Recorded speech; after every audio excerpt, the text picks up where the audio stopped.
The Al Travis Show and our farming buddy, Jerry Groskreutz, on with us talking all things farming.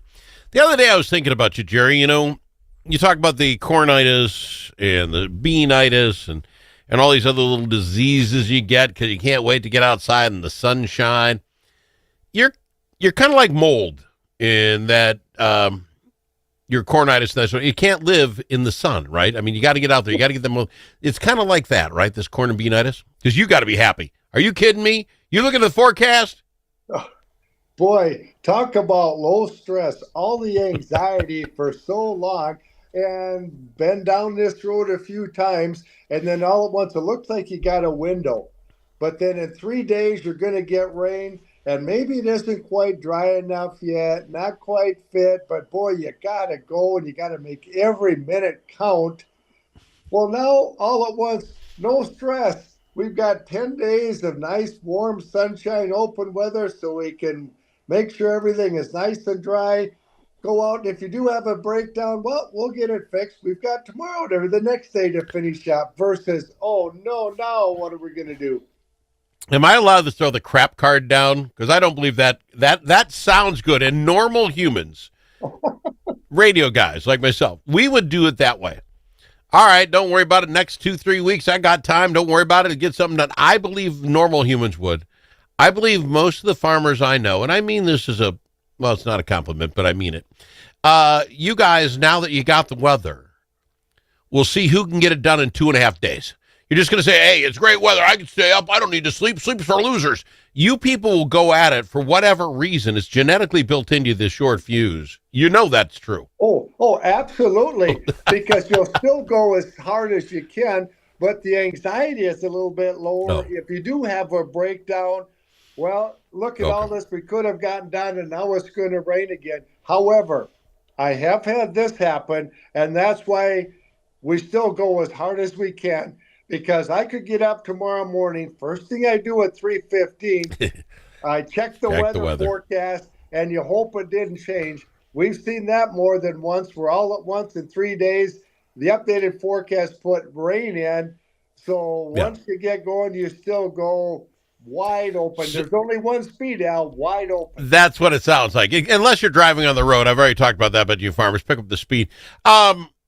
But let me ask you this. Where are we sitting? Your farm down in Faribault, you guys are sitting sweet, right? You got enough water. We've been talking about you. You're good.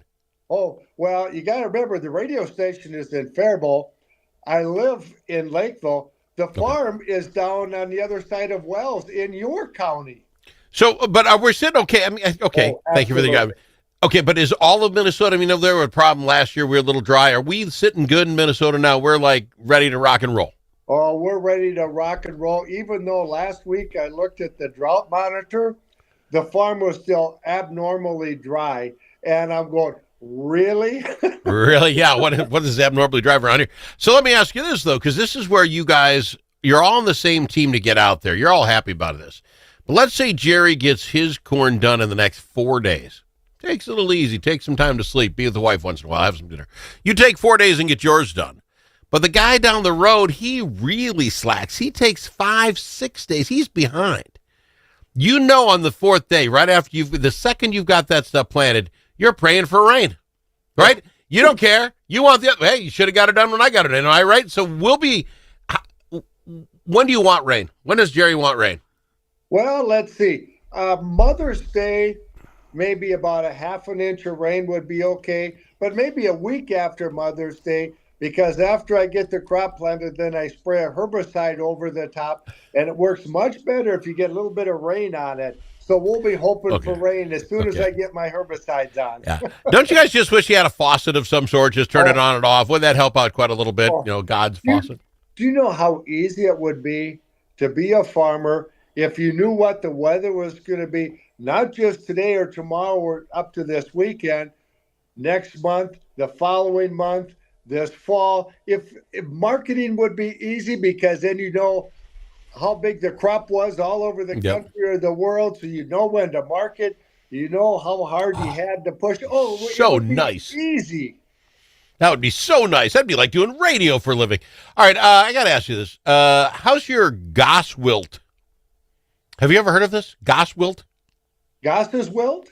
Goss's wilt, yes. Yeah, it's a bacterial disease that affects corn. Is that what you're referring to? Well, yeah, I thought they were making it up. Okay, so the No. story is that Goss's wilt costs evidently farmers millions of bucks every year. It's a bacteria, but there hasn't been a treatment for it. But thanks to you and farmers like you, Jerry, and your corn checkoff, some doctor at the university's got working on a natural fix that blocks the bacteria from talking to each other so they can't turn harmful. That sounds like ladies at the church group. Really? Well, although I first learned about Goss's wilt maybe 3 or 4 years ago, it was pretty pronounced in southeastern Minnesota, and sometimes a picture is worth 1,000 words. Well, this farmer had a 16-row planter, and he Okay. had one variety in 8 rows and another variety in the other eight. Mm-hmm. One variety was quite a bit more tolerant to Goss's wilt than the other one. 100 Okay. bushel acre difference between 8 rows standing Wow. side by side. And fortunately, the seed corn companies were ahead of, I guess they knew about it, even though we didn't. They already had scores, each hybrid rated by Goss's wilt tolerance. So since 3 or 4 years ago, that's one of the questions I asked my seed person, what the tolerance for Goss's wilt is, because you can get a really good high yielding variety with it and maybe one without it. And I'm always going to take the one, if it has the other agronomic traits I need, I'm going to take the one that has a better Goss's wilt score because conditions are right, weather Is conditions, it could show its ugly head again. is this like avian flu? How does Goss's wilt go from one guy's farm to the next farm? How does it? Where does it come from? How does that work? Do you I have it in your think field and you're known Goss's wilt farm? I think it could be something like that. I think it's a little bit like black tar spot where it can spread in the wind or Okay. crop residue if the crop residue blows a little bit. So if it's in southeastern Minnesota, we got to pay attention for it because it's probably around here too. We might just not know it yet. All right, fair enough. Let's go to break real quick here, Jerry. We'll come back. We'll talk some more farming. It's all things farming with Jerry Groskreutz on the Al Travis Show.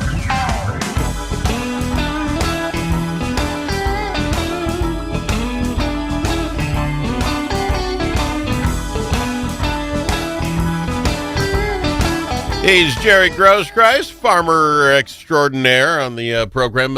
Evidently, National Farmers Union members are all in D.C. once again whining about this farm bill, Jerry. Now, in the rest of the world, if nothing changes, everything stays the same, you can kind of figure out what you want to do.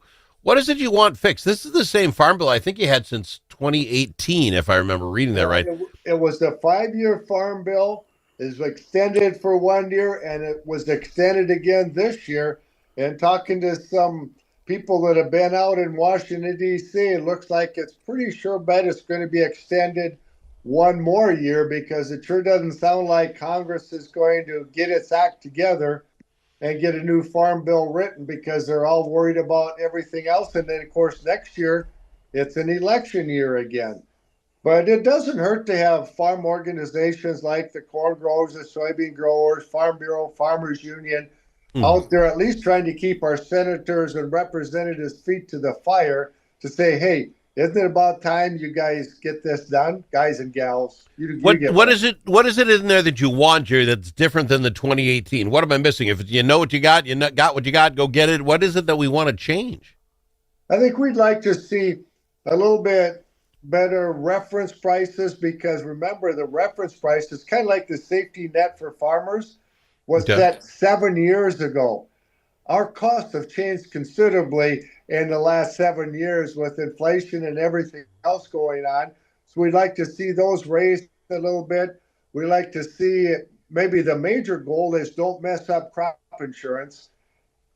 I mean, I think most of us would be fine if they just left crop insurance alone, but raise the reference prices. We always like to see some conservation programs hopefully expanded a little bit because farmers, landowners, we're always doing conservation practices. And there's some cost share funds through the NRCS and local SWCDs. So hopefully they could enhance that a little bit. But like I said, Okay. I try and be a realist. I'm an eternal optimist, but I try and be a realist too. I'm not real optimistic that anything is going to happen on the farm bill. All right, fair enough. One last thing, because it seems a little nutty to me, Jer, and if it's going to be nutty, it's going to be in the farm community. The Minnesota House passed an ominous agricultural bill, looks like a couple weeks back, includes a second round of funding for the University of Minnesota Seed Bank project. The university officials say they're developing this. The bill will spend $250,000 in the next 2 years, so $500,000, meant to make a repository for a variety of seeds and grains and grasses and legumes here in the fine state of Minnesota. First off, I kind of think if we're looking at end of time stories, I don't care, Jerry. Second, I believe the federal government has a seed depository trying to do all this. Could you put a word in for me? I think for $500,000, I could source some seed in my garage. You guys need it at end of times. You come get me. I'll take care of them for $500,000. Yeah, I'm wondering why the state of Minnesota is doing this, because the USDA does that, and the reasoning behind it is to keep some of the base genetics of these different crops that we raise, because you never know when you have a bacterial infection, like you mentioned earlier, Goss's wilt. Well, maybe some native variety going way back has the gene that we would need to fight that disease. So I get where they're coming from to try and preserve these native lines of the different crops that we grow. And by the way, were you not impressed? You gave me a test today that if I'd ever heard of Goss's wilt. Well, I'm like, I never heard of this thing. How bad can it be? I mean, I don't know about the avian flu. I'm not in the bird business. I've at least heard of that. Well, that's great. I just, this is going to sound insensitive, Jerry, but should we get to end of times, the nuclear disaster, whatever we're talking about here, I really don't care if your favorite kind of soybean is ready to be grown again, buddy. I'm out of it. I'm done. I don't care anymore, okay? I don't know why we're spending this money. I think if it came to that, it wouldn't make much difference, and maybe I'd hope that the first nuclear weapon went right over wherever I was, so I'd be vaporized in 5 milliseconds versus starving to death in the nuclear winter. Oh, wait, you're not coming to work, Jerry, to do a little radio? You know, the nuclear bomb falls. That's when Al doesn't come to work that day. It's like, I'm done. I've lost my care. But the other thing is, again, for that kind of money, I'll store the seeds. And here's another thing, Jerry. You tell me, who's your pea gal? Oh, Sabrina. You tell me, Sabrina, I don't know why they need $500,000. Sabrina, we'd like to include you guys in your peas in the store. And they'd give them a bag of peas, for heaven's sakes. They're not, you know what I'm saying? This isn't hard. Why we got to spend $500,000? DeSanto or whoever, they're not going to give you here's a bag. Go ahead. I think they give them to them. All right, I'll do my homework this next week, Al. I'll check out, you would like to think that there is a logical reason that they're doing this, that it's adding something to what the USDA and the federal government already does. But I'll make a couple phone calls, see if I can find out what's going on. And see if they want to store it at my place. $500,000, Jared, the rest of my life. It could just sit there. I'll take care of it. Don't you fret. The other thing, just quick, because I just saw this story and I love it, from PBS. Central Lakes College Meat and Butchery Program introduced a brand new facility to the campus this year. You and I talked about this a ways back, that the butchering business, some of these side businesses, they're going to make a killing if these kids get into. I love the fact they did this. Oh, absolutely, because, before this, there wasn't a program in the state where you could go to a year or two to learn how to become a meat cutter and a processor. Yeah. And there's a lot of rules and regulations in addition to how to cut a nice thick steak or pork chop versus messing it up. And boy, well, think back when we were growing up, all those local butcher shops, and boy, they looked like they all made a pretty good living, didn't they? Oh, yeah. And truth be told, my wife and I, we buy the cow by the half. It takes us about a year to go through a half a cow. Outstate Minnesota, we can find those yet, right? I mean, there's one here in town, and we love the guy in Welcome. They have them out here. But I talked to my friends from north of here.